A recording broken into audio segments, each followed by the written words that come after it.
tell, do you see the road? I'm out to my soul into the size whenever the smoke clear out of my face and my picture perfect. Hello and welcome back, fellow anime lovers, to Cypherfics. I am delighted to have you join us once again in the world of fanfiction and fantasy. This is the second part of, What If BEN10 Meets Jujutsu Kaisen? Special note, this fanfic is written and a masterpiece of Shinobi 360 on fanfiction.net. Do check and support the author too. Now smash the like, share and subscribe button for more. Also press the bell icon so that you never miss such great parts. Thanks for the introduction. Now let's dive into the world. Location, Miyashiro Prefectural Sujisawa 3rd High School, Japan. Time, night. XLR-8 had come to a stop in front of the school entrance, a small sliver gate which was fenced from both sides, and on top of the fences were tree branches and leaves. He then dropped both boys as he looked at the tall building behind the gate. "What is this pressure?" asked Yuji as he slowly got up to his feet. Megumi, who was already on his feet, pushed him aside gently. "You stay here," said Megumi before he climbed the gate and jumped over the top. "I'm coming, too," said Yuji as he stopped XLR-8 from most likely doing the same. XLR-8 then unslid his visor and looked at Yuji. "Fushiguro, go on ahead, I'll catch up," said XLR-8. Megumi nodded and ran towards the building. "It's dangerous, right?" began Yuji. "I've only known them a few months, but they're my friends. I can't just stand by.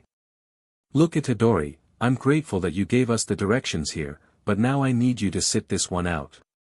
Megumi and I will take care of this," said XLR-8. "But just stay put. We'll be out before you know it," interrupted XLR-8. XLR-8 then slid up his visor, ran far behind Yuji before running in front of him, and appeared inside the compound of the school. With another blue blur, he sped towards the building. Inside of the school building was dark, the only light source being that of the moon from the night sky reflecting off the windows. Hiding behind a wall was Setsuko, covering her mouth as her body was shaking wildly with fear. "What time is it?" asked a very low but unsettling voice. "The hour hand is at 11.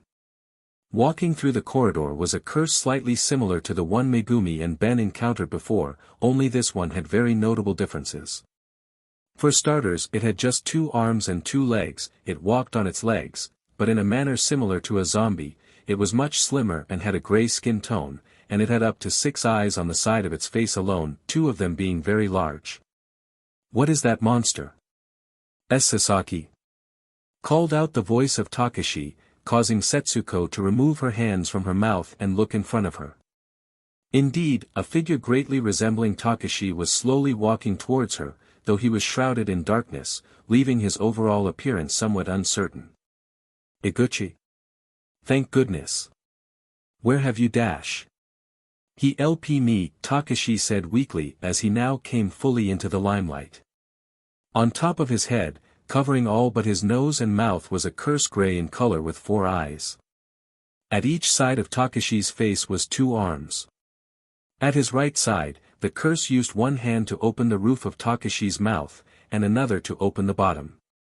Setsuko looked at her troubled friend with a frozen expression, almost as if perplexed on how to react. "What time is it?" asked the other curse, drawing Setsuko's attention towards it as it tried to grab her face. Before it could grab her, a blue blur came crashing into it, sending it flying towards one of the lockers. The blue blur then sped around Takashi, and in less than a few seconds, the curse on top of his head was flung across the room. The blue blur had dispersed, and Takashi fell to his knees as a result, blood dripping from the side of his face. "Time for a beat down," said XLR-8, standing in front of both teens who looked at him with shock. XLR-8 then looked back at them. But first, in the blink of an eye, he grabbed both of them, ran towards a door which led to an empty classroom, opened it, put them there, ran outside, and locked the door. "I'll come back and get you once it's all over," But until then, you'll be safe here," said XLR8 as he left the dumbfounded teens to return back to where he had left the two curses. "I was thinking I'd fight you alongside my partner, but he's not here yet. Still, I should be able to take care of you guys myself," said XLR8 cockily. The smaller and bigger curses got back to their feet somewhat groggily, and upon seeing XLR8, they started growling. The smaller curse went a step further by jumping high into the air, most likely attempting to latch onto XLR8's face, but that would never come to be, as a white paw would strike it out of the air, and come down on it, crushing it instantly. The paw belonged to a wolf white as snow. Its most distinct feature was that it had 3 dots on its forehead of opposite color. XLR8 turned back and saw Megumi with his hands clasped and a dark wolf with similar dots beside him. XLR8 then unslid his visor, revealing a small smile. "Took you long enough," said XLR8. "How the hell did you get here before?" asked Megumi. "It comes with the name XLR8. Quipped XLR8. "Cool wolves too. I'm guessing they're part of your powers," said XLR8 looking at the aforementioned animals. "Demon dogs, twin wolf shikigami that can be summoned by the 10 shadows technique," said Megumi. "That sounds really cool," said XLR8 with a twinge of glee. "It's not for," began Megumi, only for his eyes to widen as the larger curse behind XLR8 was inches away from him. As if expecting it, XLR8 dashed behind the curse and hit it with his tail, sending it stumbling forward to Megumi. A strong gust of wind, similar to a slash, hit its upper torso, cutting it in half. The demon dogs then began to devour on its remains. "Nice reflexes, Fushiguro," complimented XLR8. "You were deliberately letting your guard down," said a surprised Megumi. "One of the things I do best when fighting bad guys is that they can never guess what I'm about to do next," said XLR8 with pride. "That sounds like recklessness," said Megumi. "You call it recklessness, I call it skill," said XLR8 a bit cockily. "Itadori's friends, did you? Locked them inside an empty classroom. Made sure there are no curses close to safe Fushiguro," interrupted XLR8. "And the cursed object?" asked Megumi. "Snatched it from the girl as I dropped her off. The curses aren't going to bother them anymore," said XLR8. He then slid his visor back down as more curses suddenly entered the hallway, ranging in sizes from small, average and big. The demon dogs ceased their feast and began to growl in anticipation for what was about to happen next. "Now, how about you and I kick some curse butt?" XLR8 said with his back placed to Megumi's. "Humph, very well," said Megumi. Both boys then lunged towards the curses. XLR8 sped to the side of a large curse and began to launch a series of bicycle kicks on its face. He then ceased his assault and landed back on the ground, before moving to his right to dodge a downward swing from the curse's left hand. XLR8 ran in front of and behind the curse, hitting it repeatedly, and causing it to stumble in the process. He then ran towards it from its front, but with his speed greatly reduced. Seeing XLR8, the curse tried a right cross, one which XLR8 dodged by ducking. Now behind the curse, XLR8's shoulder charged it with enough force to cause it to fall face first on the ground. As the curse got back to his feet and turned to face XLR8, it was suddenly pounced on by the black wolf, who proceeded to maul it. "There. So many of them," said a distressed Megumi as he was holding his one against 3 curses. As one tried to grab him from behind, XLR8 rushed towards it, and ran around it, spinning it in place. This distracted the other 2 curses long enough for the white wolf to pounce on one, and Megumi to cut the other in half with the pressurized air. "The more the merrier," said XLR8 as he stopped spinning the curse, which was now highly disoriented, leaving it open to be cut in half as well. XLR8 then rushed towards Megumi and kicked a curse in the face that was about to attack him from the side. "Though I can't help but notice that I can't destroy them, but your dogs can. I know XLR8 isn't exactly one of my heavy hitters but still, said XLR8 as he repeatedly moved side to side and ducked repeated swings from a large curse. XLR8 then struck it with a right cross powerful enough to send it stumbling towards Megumi, who immediately cut it in half. Curses can't be destroyed with physical attacks, no matter how powerful. They can only be destroyed by other curses or cursed energy. Explained Megumi as his two demon dogs pounced 2 curses behind him. And even then, they're exorcised, not destroyed.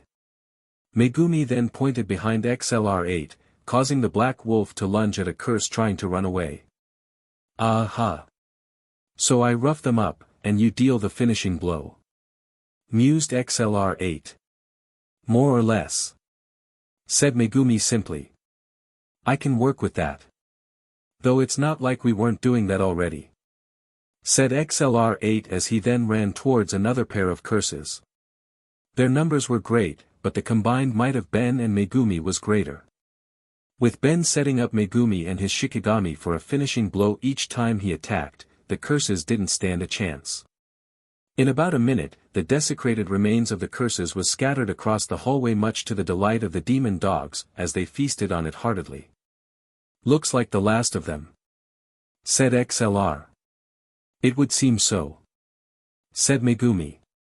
A bright green light would envelop the room that would die down as soon as it appeared. Standing in the place of XLR8 was Ben, reverted back to his human form. On his face was a smirk as he held the unwrapped finger in his right hand. You transformed back. Said Megumi. Yeah, since we've basically cleared the school of any curses. Unless you're still picking up on some of them. Said Ben, still smirking. No. I can't sense anything, Yunu. Suddenly a window was shattered as Yuji kicked through it. Grabbing onto the window sill at the top, Yuji spun in the air and landed in a superhero pose. Soul, said Megumi with his eyes and mouth wide open. Itadori. Said Ben with a similar expression of shock. Sasaki, senpai, Iguchi-senpai, I'm here to save, Yuji shouted, only to trail off as his eyes fell on the two teens. You. Fushiguro. Tennyson. Said a surprised Yuji. Heck of an entrance, Itadori. Said Ben with his smirk now returned. What are you doing here? I thought we asked you to stay put. Said an annoyed Megumi. You guys didn't come out yet, and I thought you might need my help. Defended Yuji. Well, we appreciate the thought, but you didn't have to worry about us. Your friends are safe, and we've retrieved the cursed object. Said Ben with understanding. Phew. That's a relief. Said Yuji. Heh, tell me about, from the ceiling above Ben, a large dark green finger appeared about to grab him, immediately alarming Yuji, Megumi and the demon dogs. Megumi would be first to react due to being much closer to him. Move! Shouted Megumi as he pushed Ben out of the way, only to be swatted aside to his left by the large hand. The finger was about to fall to the ground as it had fallen from Ben's grasp due to the push. Before the large hand could grab it, Yuji would jump towards the finger, grab it, and do a front flip and land behind where the finger appeared. As the clouds of smoke dispersed, standing there was the curse that Ben and Megumi had encountered earlier. Fushiguro.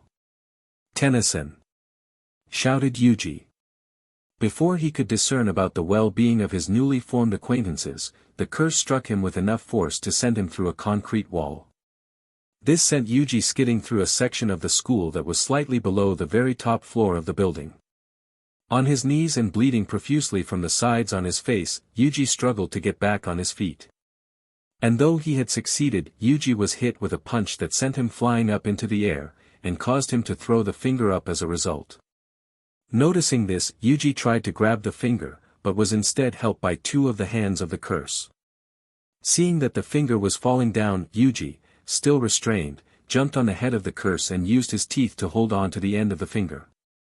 Megumi and Ben ran out from the hole in the wall, the demon dogs nowhere to be seen. Megumi was bleeding from both sides of his face, but Ben looked unharmed. Fushiguro, how long until you can summon the demon dogs?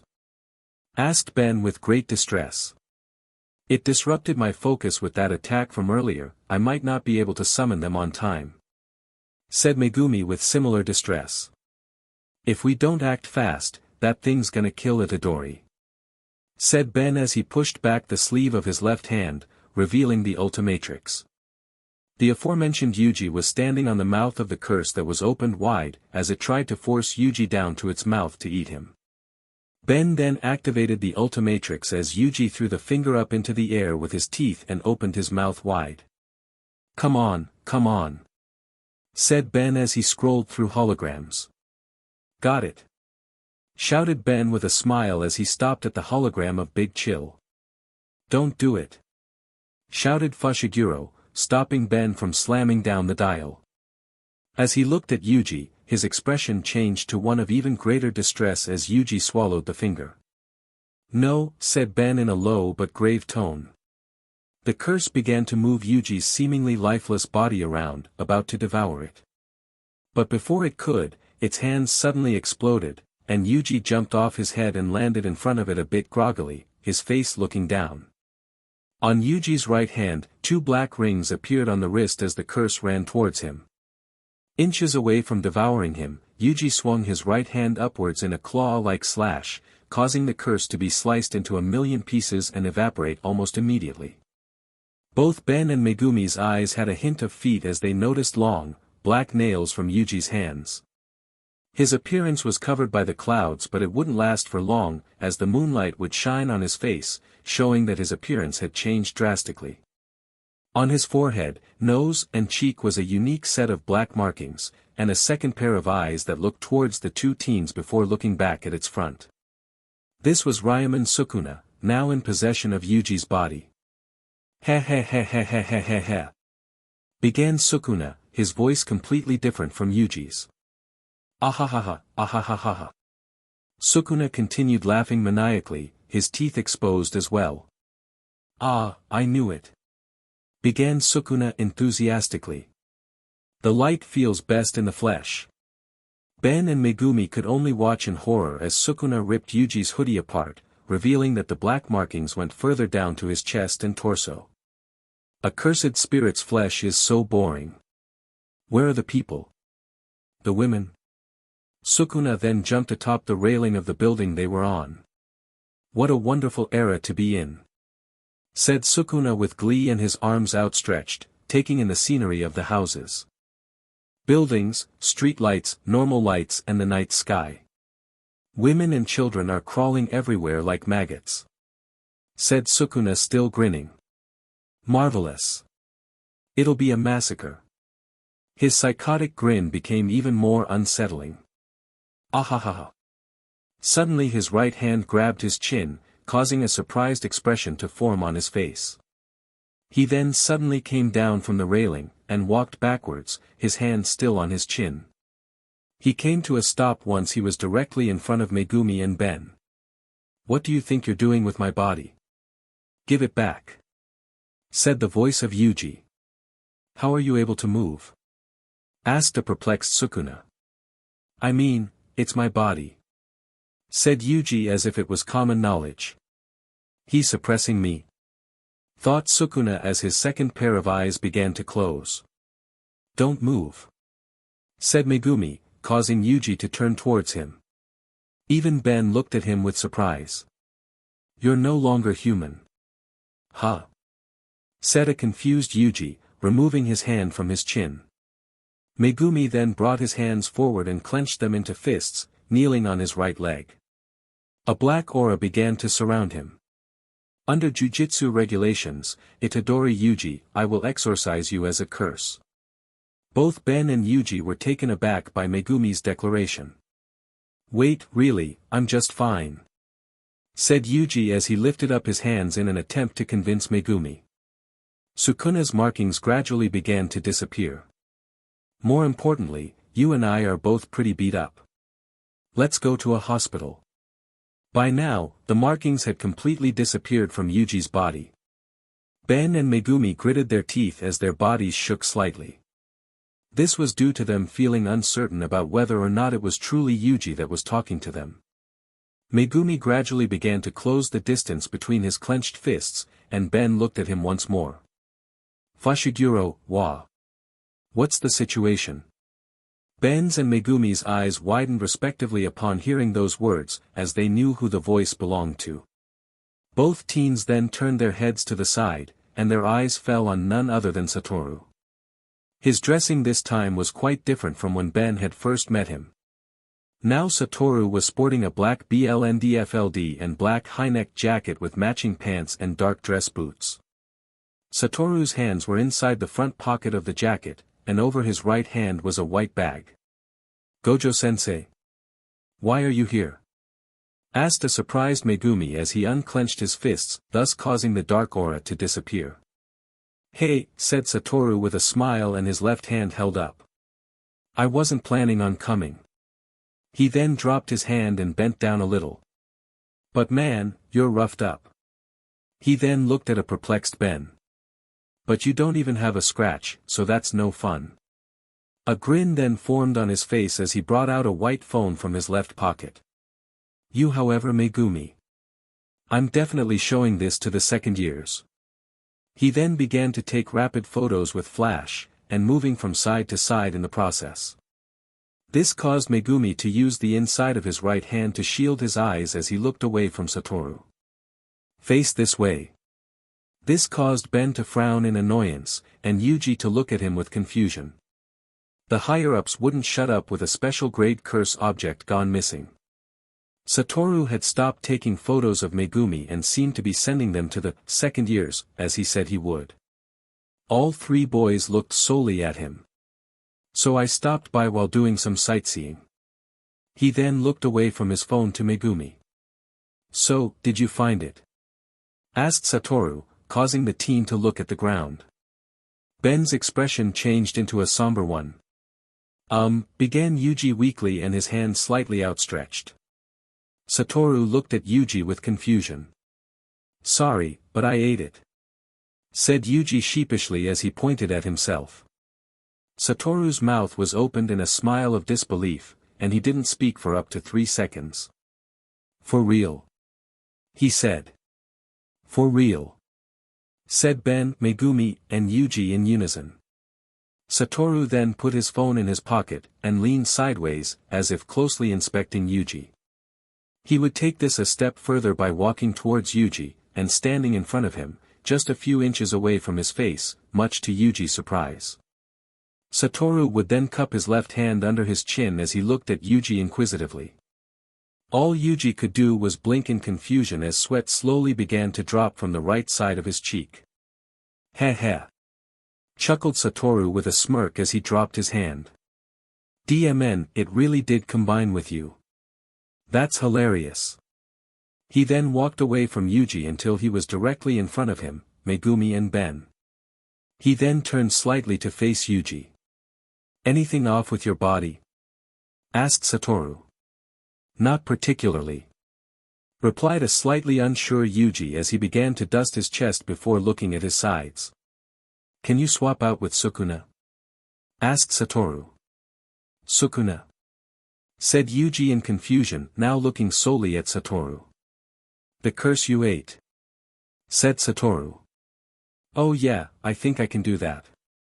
Said Yuji as he placed his right hand on his waist. Satoru then walked towards Ben, much to confusion of the three teens.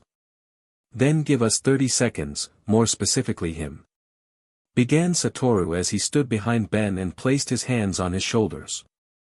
Once 30 seconds are up, come back to us. Gojo, what are you doing? Asked a confused Ben. Making sure I get to see you in action for myself. And what better test than to pit you against a special grade curse? Said Satoru gleefully. Are you hearing yourself right now? Itadori's not a curse, at least completely. Said an astonished Ben. I am, and he kinda is. Replied Satoru casually, causing Ben to grit his teeth in frustration. Even so, I'm not gonna fight him. Said Ben with folded arms. Oh, but you are. said a grinning Satoru. What? Said Ben as he dropped his hands in disbelief. Look at it this way. When it comes to fighting curses, you can't always choose which terms you get to fight them with. By making you fight him. Satoru placed his right hand on Ben's shoulder as he brought his head down slightly. I get to understand just how well you can turn a shitty situation into your favor. Plus, you don't have to beat the SHT out of him unless you want to. You just need to hold out until 30 seconds are up. And don't worry if you're not able to last until then. He then removed his hand from Ben's shoulder and began to crack his knuckles. I'll tag in and wrap things up in no time. You sound pretty confident, said Ben warily as he looked at Satoru, who began to stretch his legs. Of course, I am the strongest after all. These words caused Ben's eyes to widen in surprise, rendering him speechless. No time to waste, Tennyson.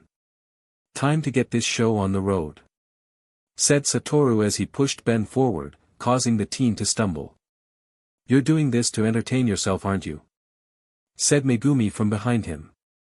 Guilty as charged, said Satoru, grinning, causing Megumi to scoff. That guy's really getting on my nerves with just how nutty he is, thought Ben with a frown as he looked back at a waving Satoru. Doesn't seem like I have much of a choice but to fight, thought Ben with a sigh before looking back at a perplexed Yuji. Don't worry, Itadori, it'll be over before you know. And I'll make sure you don't get any injuries, said Ben with sincerity. He then pushed back his left sleeve, revealing the omnitrix. It's very important I don't leave any lasting damage. Seeing how effortlessly he destroyed that cursed spirit from before, I'm guessing Sukuna must be pretty strong, thought Ben as he activated the device, causing the green hologram of a humanoid alien with 4 arms to appear. Ben would begin to twist the dial, causing the hologram to change each time. Still, I know just the right guy for this, thought Ben with a smirk as he slammed the dial down, causing a blinding green light to wash all over him.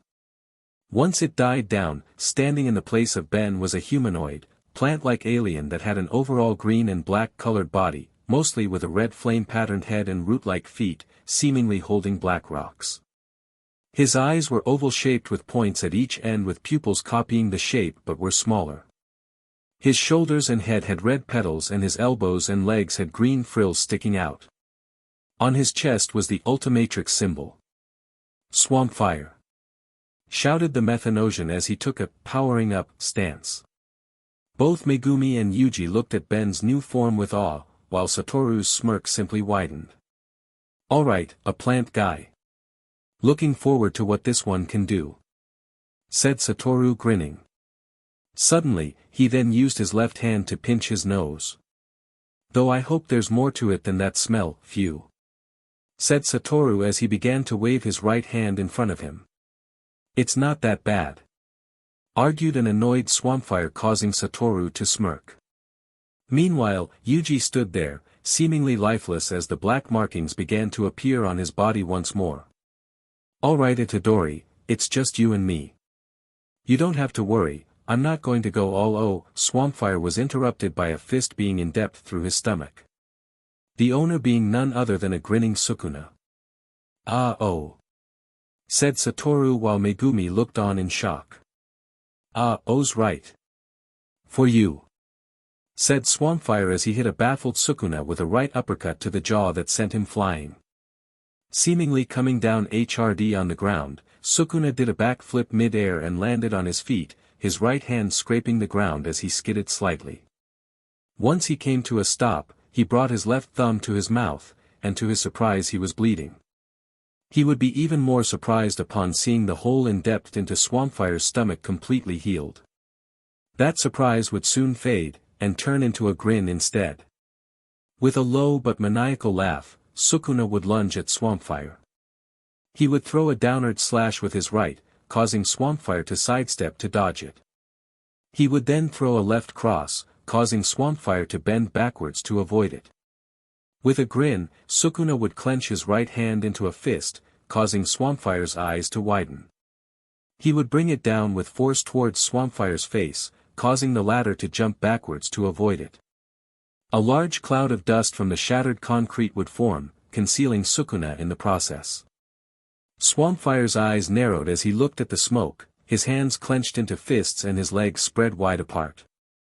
In an instant, Sukuna shot out from the smoke, and with his eyes widened in surprise, Swampfire immediately held up his hands to his face in order to block a drop kick from Sukuna. The impact sent Swampfire skidding across the ground by a few feet away from Sukuna. Once he came to a stop, Swampfire rested on his right knee. As Swampfire raised his head up, he saw Sukuna running towards him. Before he could react, Sukuna would send a left side kick to Swampfire's head, causing the latter to narrowly block with his right hand. This would leave him open to a flying knee kick that brought him back to his feet, along with being hit at the back of his head by Sukuna's right elbow in mid-air. Once Sukuna landed on the ground, he would follow up with a left cross, before proceeding with a right hook, cocking Swampfire's head backwards. Grinning, he would send a left punch to Swampfire's gut, causing the Methanosian to bend forward with his mouth wide open as he gasped for air. Sukuna would immediately follow up with a side kick to Swampfire's face from his right leg, cocking the latter's head and upper body to the left as he spat out saliva in pain. Landing a left cross once more, arching Swampfire's body back in place, Sukuna would follow up with a flurry of rapid punches to the Methanosian's face, all the while laughing maniacally. Ceasing his assault, he then cocked his right hand back, preparing to send the dazed Swampfire flying with this blow. However, before it could hit his face, the punch was stopped by Swampfire's left hand, much to Sukuna's surprise. He would then try to throw a left punch, which would be stopped by Swampfire's right hand. Looking sternly into Sukuna's surprised eyes as he held onto his arms firmly, Swampfire would then headbutt Sukuna before kicking him in the stomach with enough force to send him skidding backwards by a few meters. Sukuna raised his head up to look at Swampfire, whose stance had changed as his legs were wide open and his palms exposed as they were stretched forward lightly. Gritting his teeth in rage, Sukuna let out a battle cry as he ran towards Swampfire once more. Expecting this, Swampfire clenched his fists before crossing his arms into an X shape. He then immediately uncrossed the X as he threw numerous green seeds which landed in front of Sukuna. As they did so, large, thick green vines immediately grew from the ground and began to latch onto Sukuna, restraining him. Greatly taken aback by this, he was unable to stop them all from growing until they eventually held him in between them from every corner of his body. Smirking, Swampfire would then walk towards the struggling Sukuna until he was directly in front of him with his hands placed on his waist. "Not so tough now, are you?" taunted Swampfire. "You sound pretty confident," said Sukuna with a bit of a growl. "Of course I am.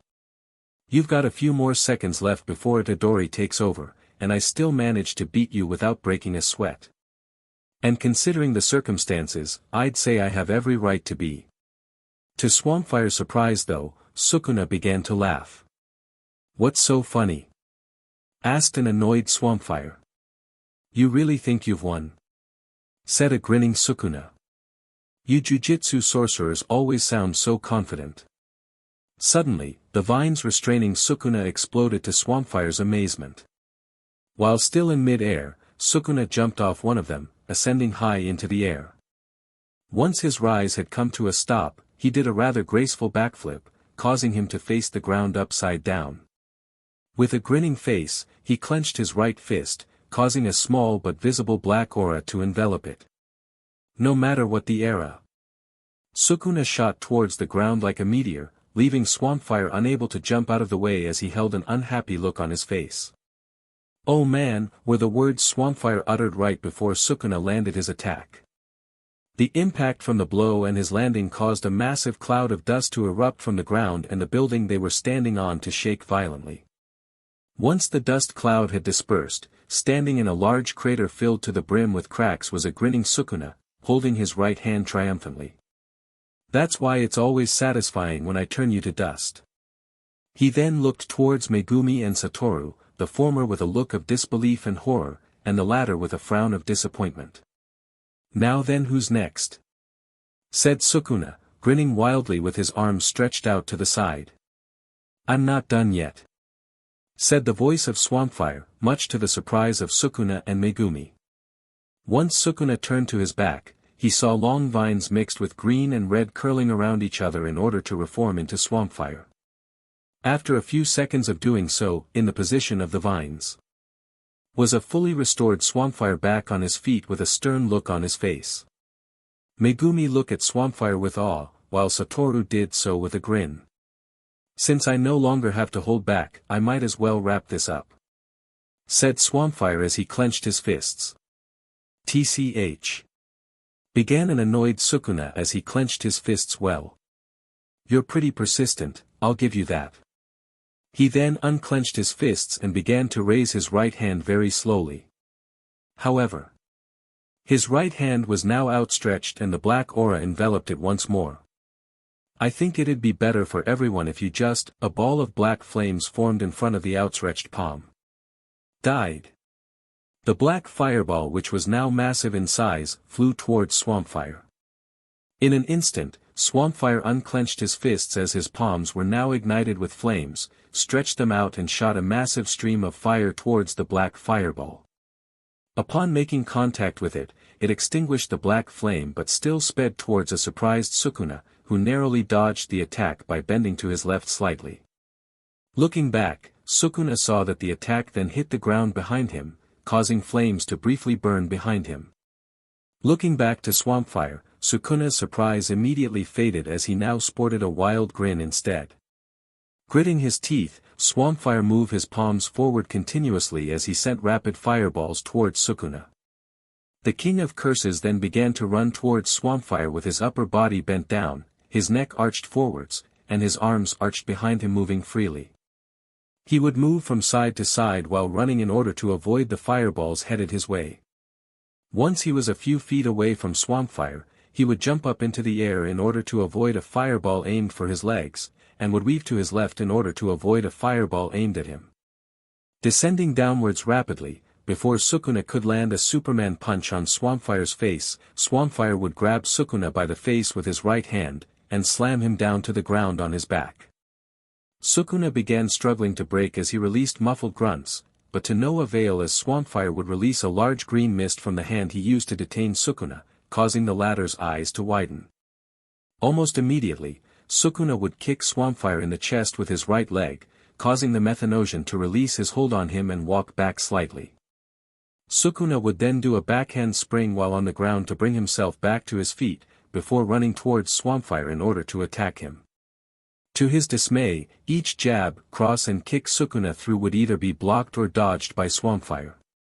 Sukuna would throw a left jab at Swampfire, which would be dodged by a sidestep to the right before being followed up with a powerful left cross. Swampfire would then place his right palm on the stomach of a staggered Sukuna, before shooting a concentrated fire blast powerful enough to send him flying towards one of the steel railings on the roof. Upon hitting them, Sukuna would bounce off it before falling to his knees. As he began to get back up, his breathing became ragged and his eyes struggled to stay open as his vision became suddenly blurry. He was barely able to make out Swampfire being directly in front of him. "DMN it, he got me good," began Sukuna in thought. "I can't keep my hold on this body. Just who the hell is this brat?" With a heavy sigh, he fell face first to the ground with his eyes closed, succumbing to unconsciousness. As a result, the markings on Itadori's body disappeared, indicating that he had regained control of his body, but still he remained knocked out. In a blinding flash of green light, standing in the place of Swampfire was Ben, reverted back to his human form. He had a rather somber expression on his face. "Well done, Tennyson. Very well done," praised a grinning Satoru as he was clapping. He then walked towards Ben and slung his right hand around Ben's shoulders. "Though you seem to be struggling early on, I knew you could do it," encouraged Satoru. "It was nothing really," said a downcast Ben. "Oh, so modest. There's no shame in taking pride in one's victory," said Satoru grinning. Ben didn't look convinced, however. His eyes fell on Yuji. "Is he going to be okay?" Asked Ben worriedly. Him? Asked Satoru as he looked at Yuji as well. If he isn't possessed by Sukuna when he wakes up, he might have potential as a vessel. Now I have a question for both of you. What should we do with him? Asked Satoru playfully. Even if he is a vessel, jujutsu regulations demand itadori be executed. Said Megumi sitting down, causing Ben to gasp in shock. However, began Megumi. I don't want to let him die. His facial expression was a determined one. Your personal feelings? Asked the smiling Satoru. Yes. Please do something about this. Replied Megumi. And I'm guessing you feel the same way too? Asked Satoru as he looked at Ben. Though he didn't answer immediately, Ben's somber expression changed into a determined one as well. It's not Itadori's fault that he got caught up in a mess like this. He doesn't deserve to die because of it either. Reasoned Ben as he looked at Yuji. He has a life, and probably people who care about him too. He doesn't deserve to lose it or them. Said Ben, looking at Satoru straight in the eye. Satoru would remain quiet for a while before chuckling. He then removed his hand from Ben's shoulder and walked towards Yuji. Now it's a request from a precious student, and someone whom we both have a mutual friend in. Said Satoru as he carried Yuji's unconscious body on his right shoulder. Leave it to me.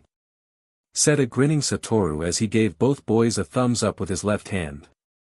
Guilt and self-loathing were the emotions that plagued Yuji. Though one would initially expect the reason behind it to be from his experience just a few hours before, that wasn't the case.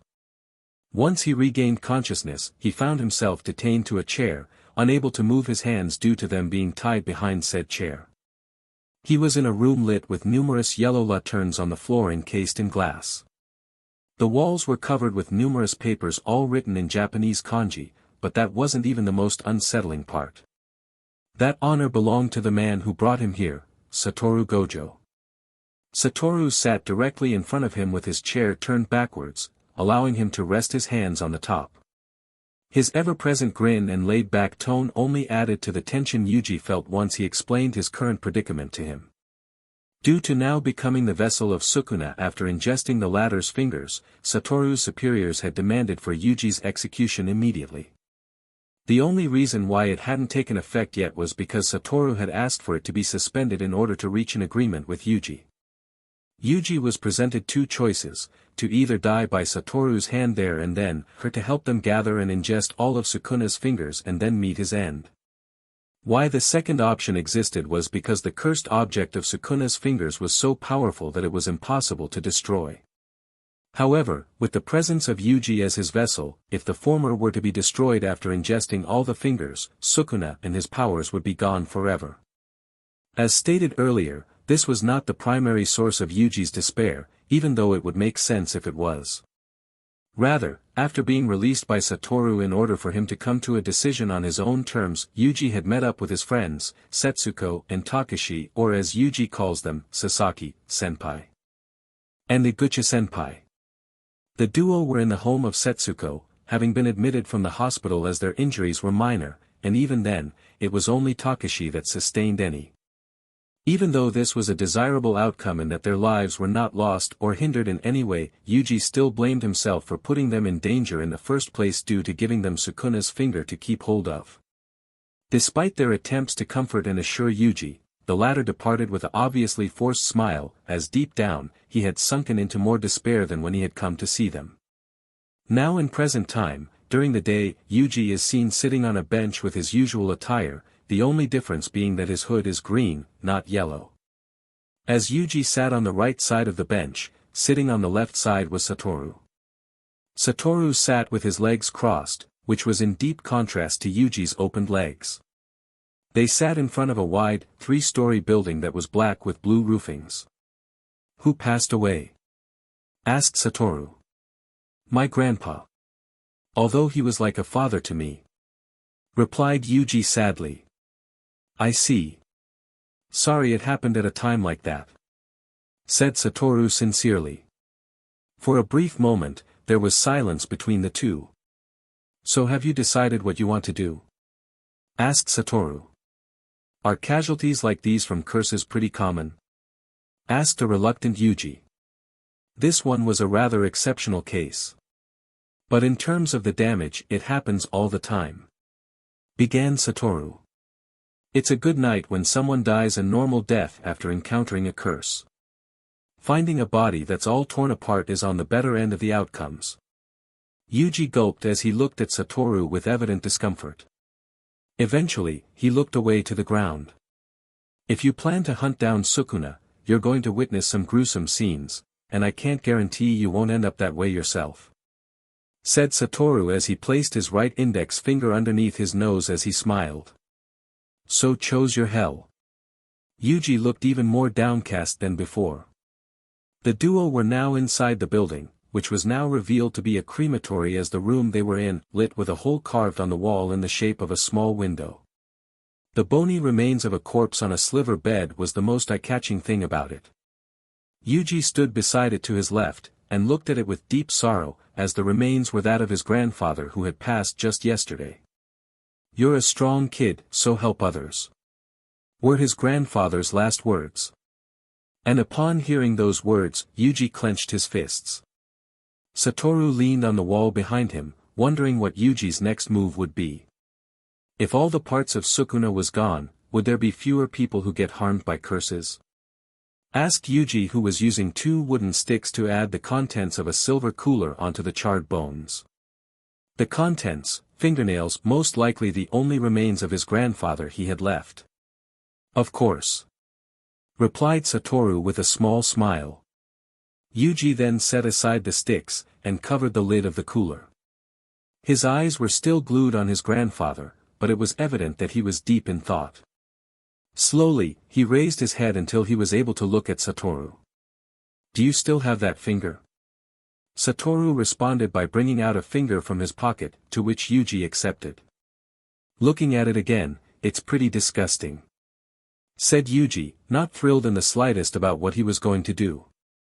Satoru took a few steps back until he was in front of the door, to which he rested his elbow on it while looking at Yuji. Bracing himself for what came next with a gulp, Yuji opened his mouth wide and raised the finger directly in front of his mouth. He then immediately threw it into his mouth and swallowed it whole with his eyes closed in apparent agony. Well, that's the second one. 1/10 of the whole. What's going to happen? Thought Satoru. With his eyes still closed, the black markings once again appeared on Yuji's face. As soon as they appeared, Yuji's eyes shot wide open, as if he had overwhelming sensation. With his head ducked down, Yuji held his chest as he groaned in pain. Bracing himself for the worst, Satoru slightly raised his left hand to his waist. His hand still holding his chest, Yuji began slowly walking towards Satoru, gasping for air with each step. He then came to a stop in front of Satoru, facing the wall instead with his head still ducked down.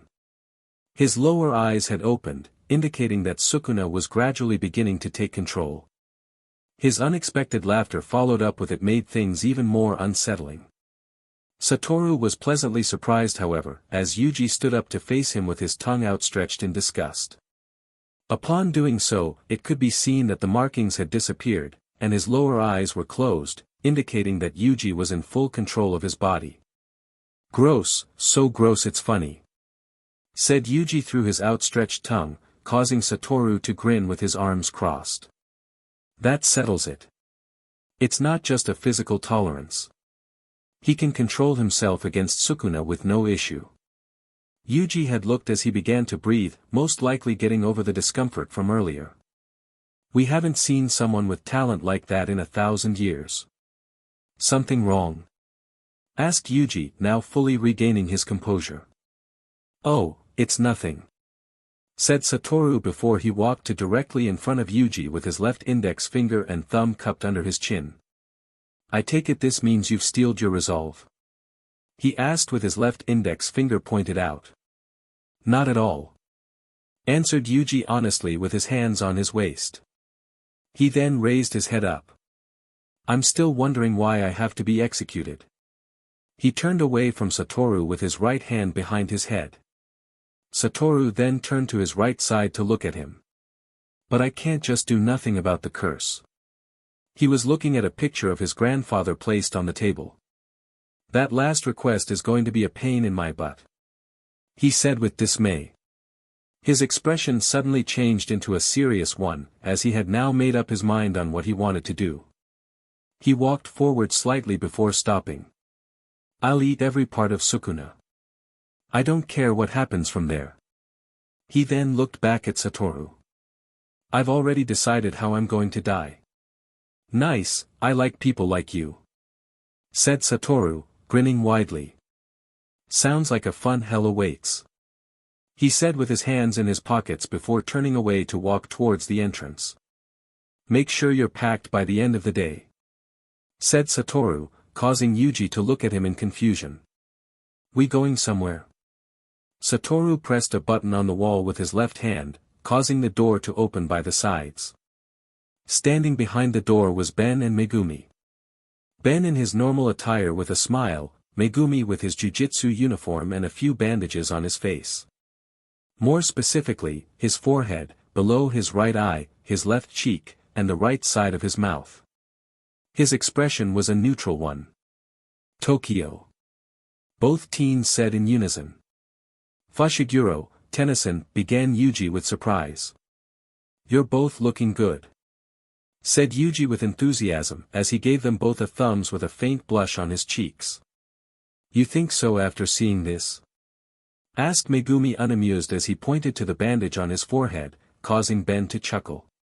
You're going to transfer to the same school for jujutsu sorcerers I attend, said Megumi with his left hand on his waist. Huh?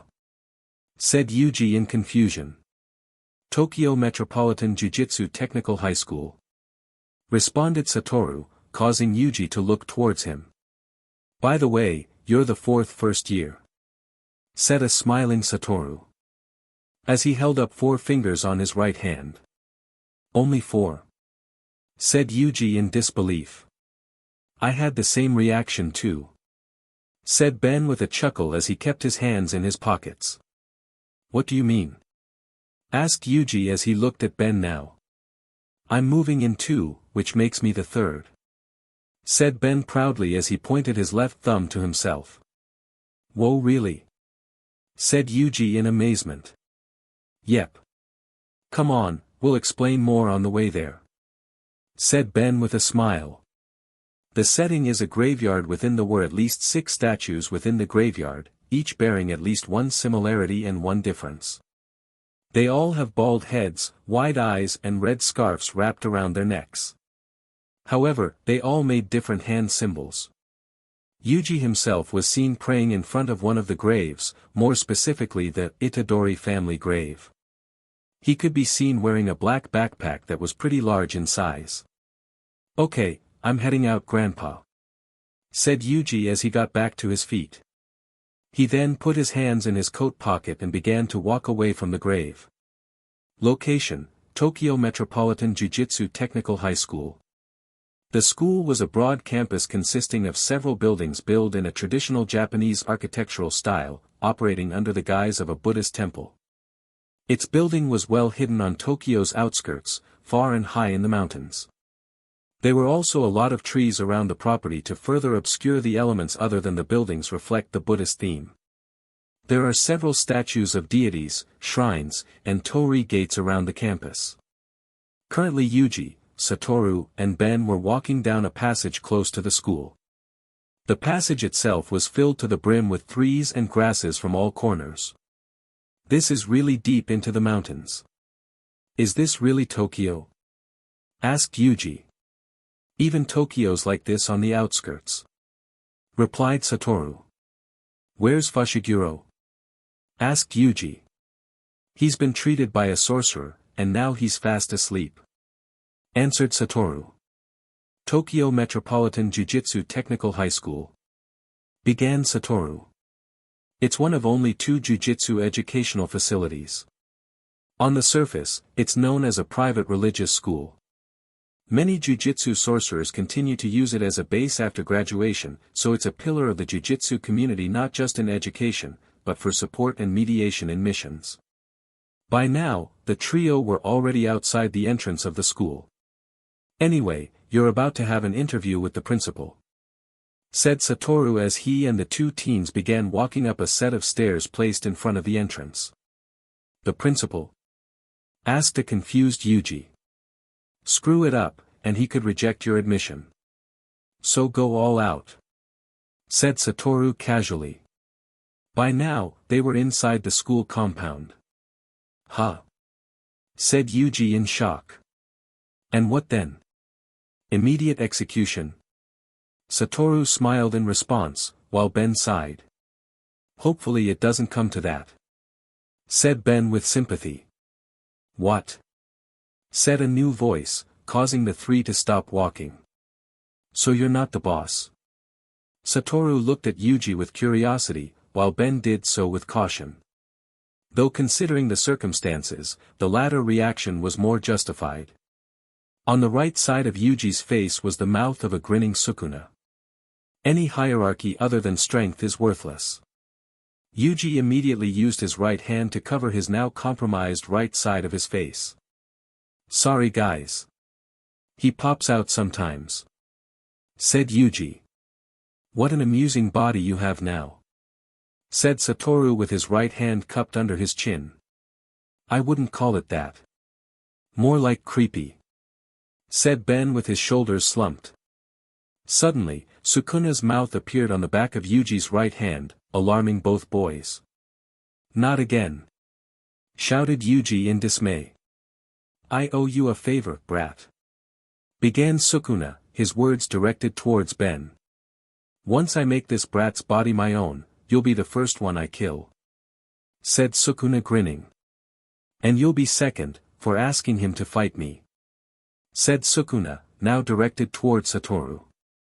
"Not if I have anything to say about it," began Ben defiantly. "Even if you somehow take control of Itadori's body, I'll beat you again." "It's an honor to be targeted by Sukuna," said a grinning Satoru. "I really think you should be taking this more seriously," said an unamused Ben. Yuji then swiftly clamped his left hand over the back of his right. "This guy's really that famous?" asked Yuji. "Ryaman Sukuna is a fierce imaginary god with 4 arms and 2 faces. But he's actually a human that really existed, though it was over 1,000 years ago," began Satoru. "In the golden age of jujutsu, sorcerers gathered up all their might to challenge him and failed. Crowned with the title of Sukuna, we couldn't even destroy his grave wax as he traversed the ages after death as a cursed object. Without a doubt, he is the king of curses. You already beat him when you guys fought, so I'm guessing you're stronger than him," said Yuji as he directed his words towards Ben. "Heh, sorry it had to come to that, Itadori," said Ben as he began to scratch the back of his head in embarrassment. "No hard feelings, Tennyson. I know you were in a tough spot," said Yuji with a smile. "Whoa," said Ben in surprise. "What is it? Did I say something wrong?" asked Yuji with worry. "No, I just didn't expect you to be so understanding." "Thanks," said Ben with sincerely. "Don't mention it," said Yuji. "Right. And on your question, from what I've heard, I only fought with just a fraction of his powers. There's a very chance that beating him at full strength would be very difficult," said Ben inquisitively. "Which you don't have to worry about since you have me," said Satoru proudly. "Huh? Why do you say that?" asked a confused Yuji. "Because like I told you before, I'm the strongest," said Satoru as he walked towards another flight of stairs in front of them that was stationed at the entrance of a hut. "I can't tell you much, so I may sound really vague. But just try to be true to yourself once you get in there," advised Ben, causing Yuji to look at him in confusion. "Okay," said Yuji reluctantly, choosing not to question Ben. The teen nodded with a smile on his face, before motioning for Yuji to follow him inside the hut, to which he obliged. The inside of the hut was lit with candles inside lanterns on long pillars with flat surfaces. They were numerous and were stationed in both sides of the room. Whereas Yuji looked on in curiosity, Ben looked more composed, as if he had been here before. "You're late, Satoru," began a voice in front of the three. The three stopped walking in response, and the door behind closed as a result. 8 minutes late. The voice added.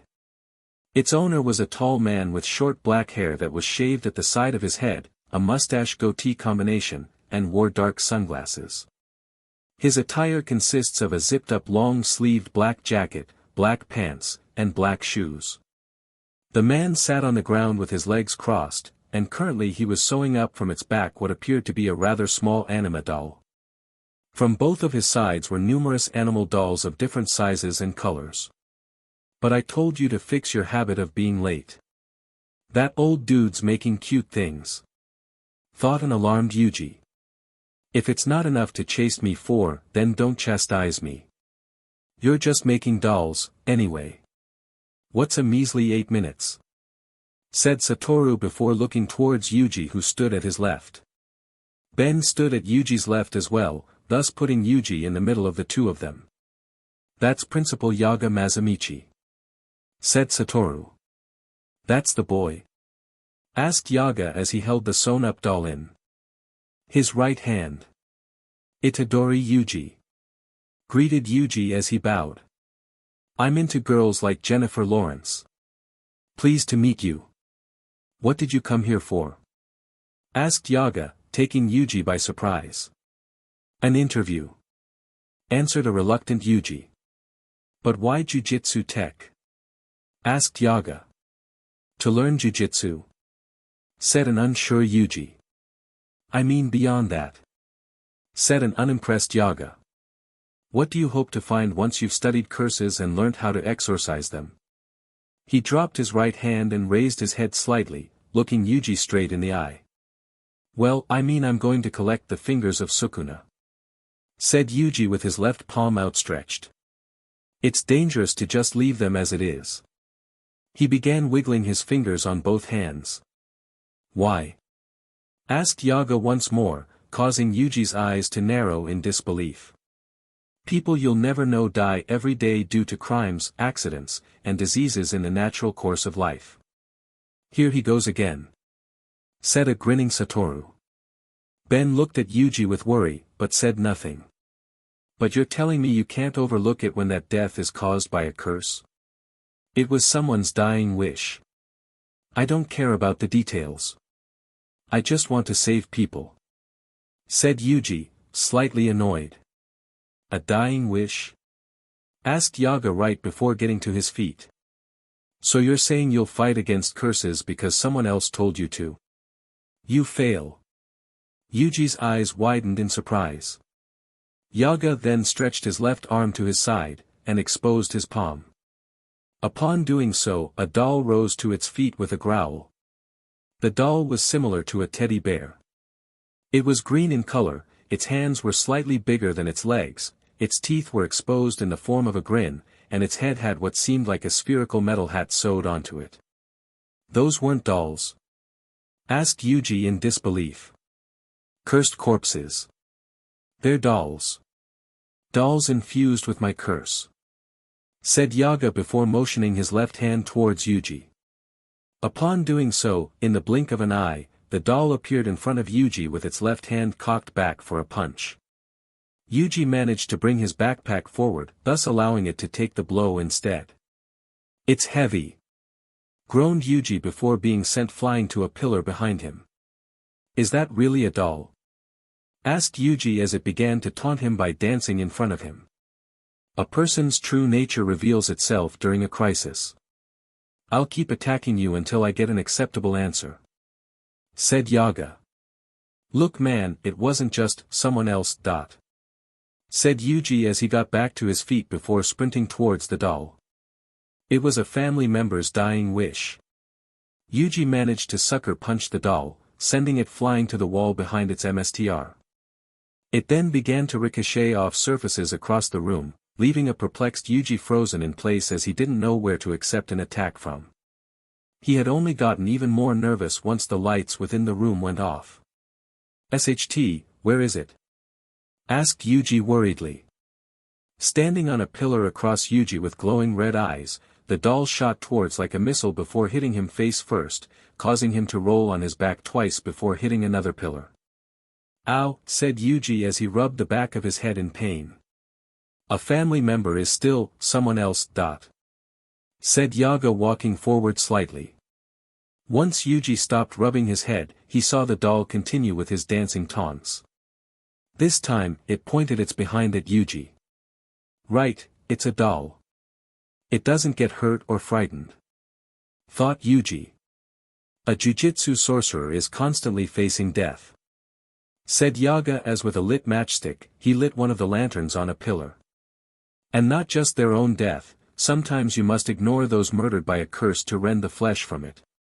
The doll made numerous facial expressions as it continued to taunt Yuji. It's an unpleasant LL have to be a little crazy and highly motivated to handle it. You do that because someone else told you to. Don't make me laugh. Yuji looked at Yaga with a frown. It'd be more believable if you told me you were doing it to postpone your execution. Screw you. Are you going to blame your grandfather when you're killed by a curse, too? Interrupted Yaga as he pointed at Yuji accusingly.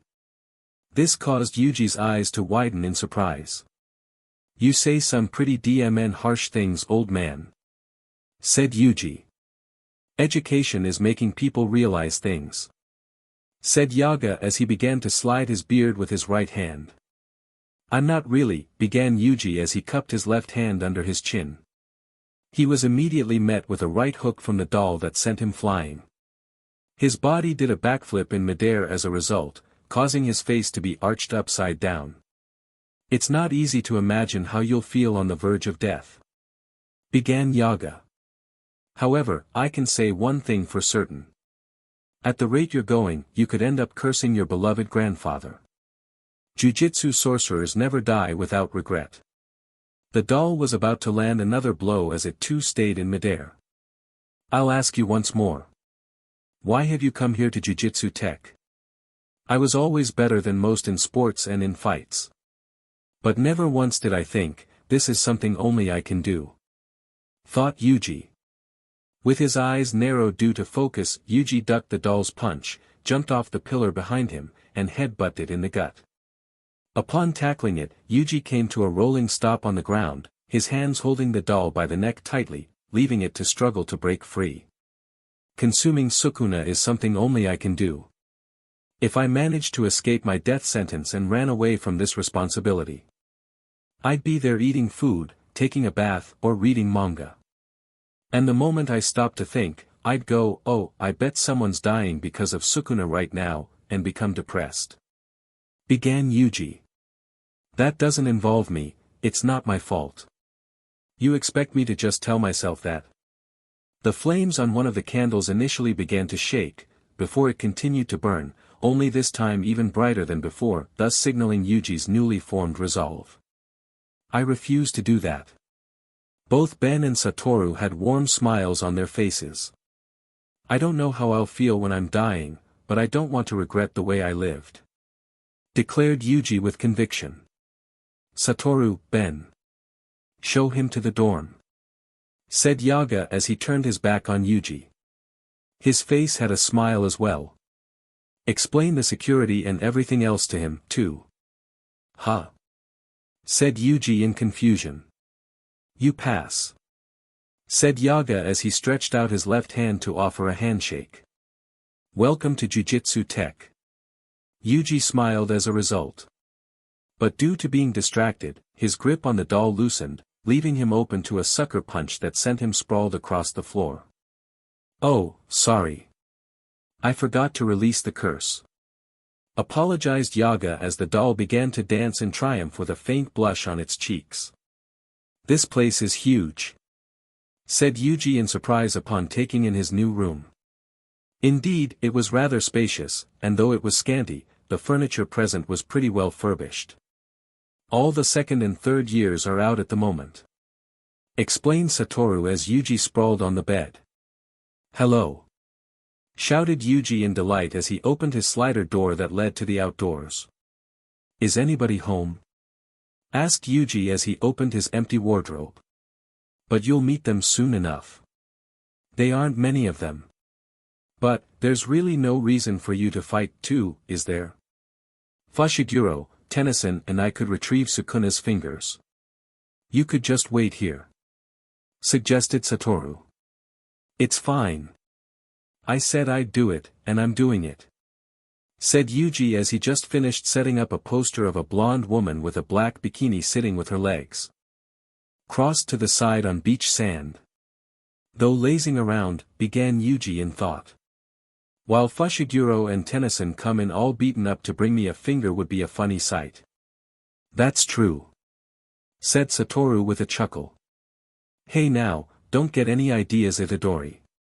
Said Ben with annoyance that proved to be fake as he eventually began to chuckle as well. Well, I know there's no way in hell you're not gonna fight. Said Satoru with his right hand behind his head. Hey! You were testing me? Asked Yuji with a mixture of shock and annoyance as he sat on his bed. Satoru then stood in front of him with his right index finger a few inches away from Yuji's lip. If they were that easy to find we would have found them all already. Some have a presence that's overwhelming. Some keep very quiet. Some have already been absorbed by a cursed spirit. Explained Satoru. There's nothing more troublesome when it comes to searching for them. But now we have you. Satoru placed his finger on Yuji's chest, causing the latter to hold his stomach with his left hand and look at it. The Sukuna within you will tell us where the fingers are to try and regain his power. You're both vessel and locator, our very own radar. So we won't get anywhere without you on the field. Said Satoru now standing straight. You think he's going to be that nice? Asked Yuji. I think we can come to a win-win agreement there. Said Satoru as the three came outside of Yuji's room. Unbeknownst to them, a door across from them also opened, and coming out of it was Megumi. You're next door. Asked Satoru. Oh, Fushiguro. You look like you're doing well now. Said Yuji. Megumi began to scratch the back of his head as he avoided eye contact. Megumi wore casual clothes instead, sporting a grey joggers and a dark but baggy long-sleeved shirt. There were plenty other empty rooms, weren't there? Asked Megumi, his question directed towards Satoru. But isn't livelier better? I thought it'd be good for classes and missions are enough. This was an unwelcome favor. Megumi said, interrupting Satoru. His irritation was evident, as due to his arms being crossed, and his eyes diverted away from Satoru, he didn't notice Yuji standing in front of his door. Wow, it's so organized. Said Yuji okay astonishment, his head peeping through the room due to the door being opened. I just said you're unwelcome. Said an annoyed Megumi before slamming the door on Yuji's face. Good grief. Said Ben as he shook his head in disappointment. Tennyson, do you live here now too? Asked Yuji. Yeah, farther across from here. But it's more like a temporary thing since I can always leave my home. Said Yuji. So you have like 2 homes now? Asked Yuji. More or less. Said Ben, causing Yuji's eyes to widen in surprise. Considering that you also had to do the interview with Principal Mazumichi, I'd say that's not a bad payoff. Reasoned Megumi. Maybe, but the interview was more of a cakewalk for me, so no biggie. Said Ben proudly. Oh yeah. I'm guessing you were able to beat that doll with your powers. Said Yuji. Oh, I didn't have to fight it. Said Ben. What? Then what did you do? Asked a surprised Yuji. I got his question right first try, so I gained my admission pretty quickly as a result. Said Ben casually. What did you say? Asked Yuji. Along the lines of what you said.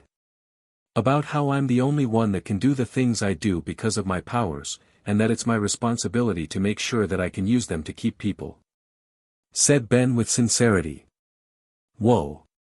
Said Yuji in astonishment. Basically, I was true to myself.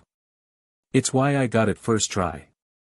So that's what you meant. Yuji cupped his left hand under his chin as he began to think back on his previous conversation with Ben. Well, it's all good, said a smiling Satoru as he clamped his hands together. More importantly, we're heading out tomorrow. His childlike enthusiasm wasn't lost on the three teens, as they all looked at him with curiosity. We're gonna go pick up the fourth first year. Location, Tokyo, Japan.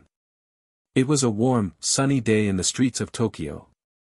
There was peace and harmony as the nearby pedestrians went on with their daily activities. The train bound for Shibuya and Shinagawa is now arriving at track 1, said the voice of a female train conductor. For your safety, please stand behind the yellow line. Standing below a signboard that seemed to be a pony made up of multicolored marbles was a young, teenage girl. She was relatively short with a slim figure. She has mid-length orange hair that reaches to her neck that is styled with bangs that cover the left side of her forehead. She also had orange eyes, long eyelashes, and thin eyebrows of the same color. She had on a pick backpack.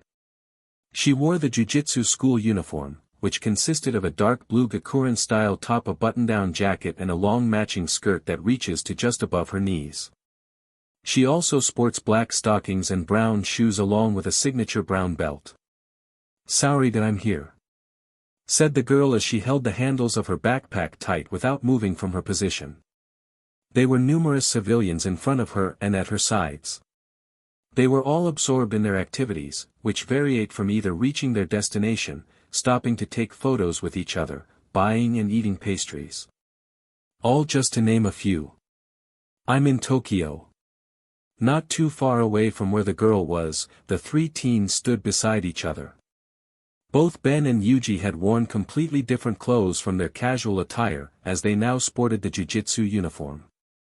Yuji wore a black long-sleeve shirt resembling a Gakuren over a red hoodie, black pants, and red shoes. He was leaning back on a very short steel railing that was brown in color. In his right hand was a blue popsicle stick. Ben's attire was evidently inspired by Yuji's, as it beared nearly the exact same design. The difference was in the hoodie he wore underneath, which was a white hooded jacket with green stripes on both arms. Inside the hood was the number 10 written in green.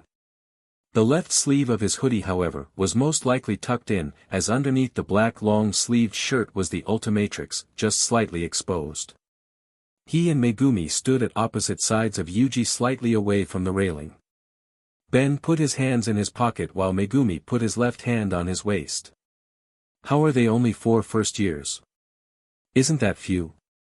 Yuji asked Megumi. Well, have you ever met anyone who can see curses before? Asked Megumi rhetorically as Yuji began to nibble on the top of the popsicle. Nope, replied Yuji. That just proves how small a minority jujutsu sorcerers are, said Megumi. Also, didn't you say I was the third? Asked Yuji. Their entry was decided a while ago. You know what our school's like. Everyone has unique circumstances, answered Megumi. You can say that again, said Ben with a smirk. Sorry for the wait, said Satoru with a smile as he came out from a building in front of the trio, waving at them. Oh, said Satoru in surprise as he took in Ben and Yuji's new appearance. Your uniforms made it in time, I see, said Satoru with delight. Yeah, it's a perfect fit, said a smiling Yuji. Same. Though I can't help but notice that it's different from Fushiguro's, said Ben with a devious smirk. Yeah, you're right. It has a hood for one, said Yuji as he looked toward Satoru. That's because the uniforms can be customized upon request, said Satoru. Huh, said a confused Yuji. But we never put in any requests. I know I didn't, said Ben. I didn't either, said Yuji. I was the one who put in the custom orders, said Satoru smiling. The two teens' eyes widened in surprise, as they didn't quite know what to make of Satoru's revelation. Well, at least the designs are cool, so I'm okay with it. Said Ben with a shrug. Same here. Nodded Yuji in agreement. Careful you two. Gojo-sensei has a tendency to do things like that. Warned Megumi as he looked at the duo. More importantly, why are we meeting up in Harajuku? Megumi asked Satoru as he looked at the older man. Because it's what she asked for. Said Satoru. Hey, popcorn. I want some. Said Yuji with enthusiasm. On the street across from the four, there was a short, elderly man with black hair cut in a mullet wearing a green business suit. He had a smile on his face with his eyes closed as he walked alongside a young lady dressed in a red raincoat opened down the middle, revealing a black collar shirt. She also wore a white blouse with black leggings and red high heels. Strapped around her left hand was a red designer bag, and on her head was a black ascot cap with vertical and horizontal white stripes placed on her head. Her hair was red and also parted in bangs. She had an evident look of disinterest on her face. Oh, hello there. Are you on the clock right now? Asked the man. No, I'm not. Replied the lady nonchalantly. You see, I'm looking for potential models. This is who I am. Would you be interested? Pitched the man. I'm in a hurry right now. Said the lady dismissively. Just hear me out. Pleaded the man as he stopped in his tracks. This would be futile as the lady would walk away from him without giving him a second thought, much to his dismay.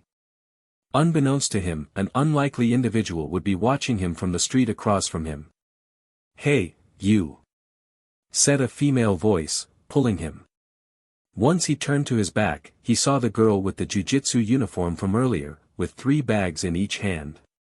1 on her left, 2 on her right. What about me? She asked as she pointed to herself. Her. Thought the man in disbelief as he gritted his teeth and widened his eyes in fear while sweat began to drip down off his face. For the modeling gig, duh. I'm asking what you think about me. She said with her arms crossed. Oh, I'm in a hurry at the moment, said the man nervously before attempting to walk away. He would immediately be pulled back by the girl with both hands. The guys watched the event unfold from across the street, with a sweat drop coming down from the right side of Ben's face. What the hell? Don't run from me. Come out and say it. Said the girl in annoyance as she impressively held the man in place by the shoulder with just one hand. The man would once again attempt to run while whimpering in fear, but to no avail as the girl's grip remained. I'm sorry. Please let me go. Pleaded the man. We're about to go talk to her. Said Yuji with slight nervousness.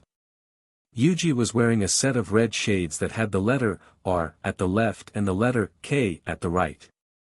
In his left hand was a popcorn in a green bag, and in his right hand was a strawberry ice cream. Ben stood in the middle of Yuji and Megumi, as Megumi was at his left and Yuji was at his right. This is kinda embarrassing. Said Yuji.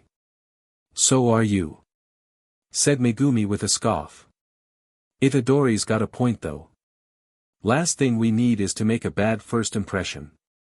Though she's kinda making a bad first impression right now. Said Ben with a sigh. Hey! Shouted Satoru who stood at Megumi's left. He then placed his left hand at the left side of his mouth. Over here. Shouted Satoru before dropping his left hand and waving with his right with a smile. DMN, what's up with that BLNDFLD? Said a lady who walked behind him. The 4 males were currently at a place called the 400 yen corner with the girl. She dropped her luggage inside a locker before closing it and locking it. After putting the key inside her pocket, she turned to face them directly with her hands on her waist. Okay, once again. Said Satoru with a smile as he stretched out his left hand while standing in front of the 3 teens. Megumi had a look of disinterest on his face. Ben had one of a slightly forced smile, while Yuji looked very nervous, which was obvious due to his head being slightly lowered down. Kujisaki Nobara. The girl introduced herself as her right hand was now dropped to her side. Be happy, boys. I'm the one woman in your group. So alright folks, that's all for today. Stay tuned for part 3. Do subscribe, like and share for more such videos. Also check out the story and author Shinobi 360 on fanfiction.net.